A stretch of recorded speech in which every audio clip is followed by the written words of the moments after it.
आम्हाला काय माहित नाही, मला 10 तारखेपर्यंत डिलिव्हरी पाहिजे गाडीची. कसली डिलिव्हरी आमटे? आणि गाडी घेतो नवीन कोणती? वॅगनर. अरे वा वा वा वा, कॉंग्रॅच्युलेशन. कितीपर्यंत गेली रे? गेली 7 लाखापर्यंत. अरे मग अजून 1 लाख रुपये टाकले असते, स्विफ्ट आली असतील तुला.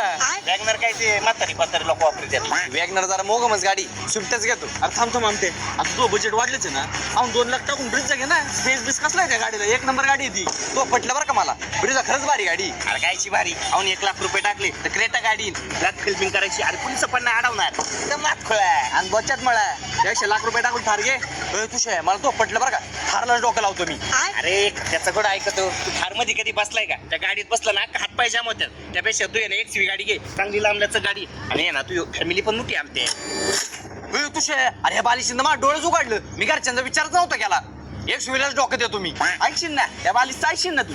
तुला जर एवढी अक्कल असते ना, इनोवा घेतली असती तो. अरे इनोवात काय, मग फॉर्च्युनर घे, हत्तीच्या हत्ती. त्या बापानी फॉर्च्युनरला हत्ती बोललो होतं का? डिपेंडरला हत्ती बोलतात. डिपेंडर घे मग. डिपेंडर घेण्यापेक्षा मग रेंज रोवर घे. आमटे शेवटचं सांगतो तुला, आता तू बजेट वाढवलेच आहे ना, जी वॅगन घे. ठरलं मग? ठरलं. काय ठरलं? इथून पुढे तुम्हाला काही विचारणार नाही आणि तुमचं थोबाड पण बघणार नाही. मग